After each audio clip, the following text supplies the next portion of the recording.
তা সবাই জানেন ইসলামী ছাত্র শিবির ১৯৭৭ সালের ৬ ফেব্রুয়ারি ঢাকা বিশ্ববিদ্যালয় কেন্দ্রীয় মসজিদ থেকে প্রতিষ্ঠিত হয়েছে। তো আমরা স্বাধীনতার পরবর্তী প্রজন্ম, আমরা বাংলাদেশকে ওন করে বাংলাদেশের শিবির সম্পূর্ণ ইন্ডিপেন্ডেন্টলি, শিবিরে যদি আপনি গঠনতন্ত্র পড়েন, শিবির সম্পূর্ণ অটোনোমাসলি তার কাজগুলো সাধন করে থাকে। তো এই কারণে ১৯৭৭ সালের পর থেকে আমরা পুরো জেনারেশন আমরা বাংলাদেশকে ওন করি, আমরা বাংলাদেশের জন্য জীবন দিতে প্রস্তুত এবং আমরা অবশ্যই স্বাধীন বাংলাদেশে আমরা সবাইকে নিয়ে কাজ করতে চাই, এটা আমাদের মূলনীতি।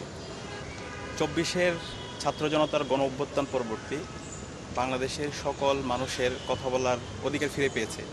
গত ১৬ বছর ধরে আমরা যে শাসন এবং শোষণ দেখতে পেয়েছি, সেটি ছিল একটি ফেসিবাদী শাসন এবং শোষণ।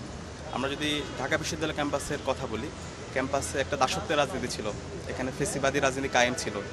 শিক্ষার্থীদেরকে জোরপূর্বক প্রোগ্রামে নিয়ে যাওয়া, এরপরে হচ্ছে তাদেরকে শিবির সন্দেহে নির্যাতন করা, তাকে হল থেকে বের করে দেওয়া, এরপরে হচ্ছে তাকে থানায় দেওয়া, এই ধরনের অমানবিক কাজগুলো হয়েছে। এবং ওই সময়ে এদেশের সম্মানিত সুশীল সমাজে যারা ছিল তারাও এটা দেখে এই ফ্যাসিস্ট শাসনকে বৈধতা দিয়েছিল। তো ওই সময় আমাদের প্রয়োজনের প্রেক্ষিতে আমরা ঘোষণা দিয়ে আমাদের কাজগুলো করতে পারি নাই, কিন্তু আমাদের কাজগুলো রেগুলার জারি ছিল। শিক্ষার্থীদের, সাধারণ শিক্ষার্থীদের যে দাবি দেওয়া সংক্রান্ত প্রোগ্রামগুলো ছিল সবগুলোতে আমরা ছিলাম, আমাদের কমিটি ছিল, আমরা কাজ করেছি। কিন্তু এই ডিহিউম্যানাইজেশনের কারণে আমরা প্রকাশ্যে আমাদের কাজগুলো পাবলিক পরিসরে করতে পারিনি। এবং আপনারা দেখেন শিবির সন্দেহে আবরার ফাহাদকে হত্যা করা হয়েছে, শিবির সন্দেহে দিনের বেলায় বিশ্বজিৎকে হত্যা করা হয়েছে।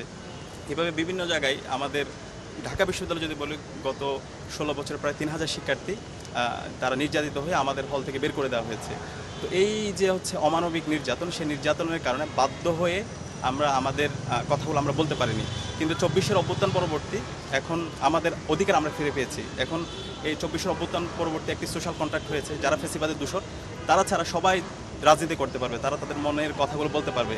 এবং এই অভ্যুত্থানের মূল স্পিডটা হচ্ছে এটা। তো সেখানে ইসলামী ছাত্র শিবির সবসময় ছাত্রদের পক্ষে ছিল, ছাত্রদের কথাগুলো তারা সবসময় বলে। শিবিরের যে আমাদের ভিশন সেটা হচ্ছে সৎ, দক্ষ, আদর্শ, দেশপ্রেমিক নাগরিক তৈরি করা। তো দেশের প্রশ্নে আমরা আপোষহীন এবং দেশের জন্য আমাদের জীবনকে আমরা উৎসর্গ করতে প্রস্তুত আছি।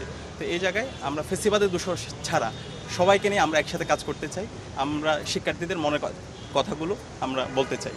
আচ্ছা, নিষিদ্ধ শিবিরকে কখনো করা হয় নাই। আপনারা যদি বিশ্ববিদ্যালয়ের অর্ডিন্যান্স দেখেন, বিশ্ববিদ্যালয়ের প্রজ্ঞাপন, কোনো জায়গায় কোনো ধরনের শিবির যে নিষিদ্ধ এরকম কোনো ধরনের লিগ্যাল বেসিস নাই। পরিবেশ পরিষদ নামে যে সংগঠনের কথা বলা হচ্ছে এটারও কোনো লিগ্যাল বেসিস নাই। আপনারা যদি বিশ্ববিদ্যালয়ের অ্যাডমিনিস্ট্রেশনে যান এবং বিশ্ববিদ্যালয়ের কোনো জায়গায় কোনো নথিতে পরিবেশ পরিষদের লিগ্যাল কোনো ভিত্তি নাই। কিছু ছাত্র সংগঠন মিলে তারা একত্রিত হয়ে কোনো একটা সংগঠনকে তারা নিষিদ্ধ করা, এই এখতিয়ার তাদের নেই, এক নাম্বার। আর দুই নাম্বার হচ্ছে পরিবেশ পরিষদের মাধ্যমে যদি কাউকে বাদ দেওয়া হয় এটা একটা ফ্যাসিস্ট আচরণ। আমরা মনে করি ইসলাম ছাত্র শিবির সবসময় ছাত্রদের পক্ষে ছিল, ছাত্রদের কথাগুলো বলেছিল। সুতরাং এভাবে কাউকে বাদ দেওয়া, কাউকে যুক্ত করা, এটা যদি করা হয় তাহলে এটা নব্য একটা ফেসিজম হবে। তো ২৪-এর অভ্যুত্থান পরবর্তী আমরা মনে করি আগের যত ধরনের সোশ্যাল কন্ট্রাক্টগুলো ছিল এরকম ফেসিস্ট কন্ট্রাক্ট, এগুলো বাতিল হয়ে গেছে। এখন আমরা নতুনভাবে সবাইকে নিয়ে কাজ করতে চাই এবং এই জায়গায় আমরা আমাদের বন্ধুপ্রতিম যারা ছাত্র সংগঠন আছে তাদেরকে আহ্বান করব, আমরা সবাই একসাথে আমরা বসে আলাপ করি, নিজেদের মধ্যে যেই দূরত্বগুলো আছে সেই দূরত্বগুলো আমরা নিজেরা বসে সেটেলমেন্ট করি। ২৪-এর অভ্যুত্থান পরবর্তী আমাদের শহীদদের যে প্রত্যাশা ছিল নতুন বাংলাদেশ বিনির্মাণ করা, ফেসিবাদের চিহ্নগুলোকে বিলুপ সাধন করা, এটা নিয়ে আমরা সম্ভাবনাময় একটা বাংলাদেশ গড়ার জন্য আমরা সবাই একসাথে বসে আমরা কাজ করি। এটা আমাদের মূল চাওয়া হওয়া উচিত।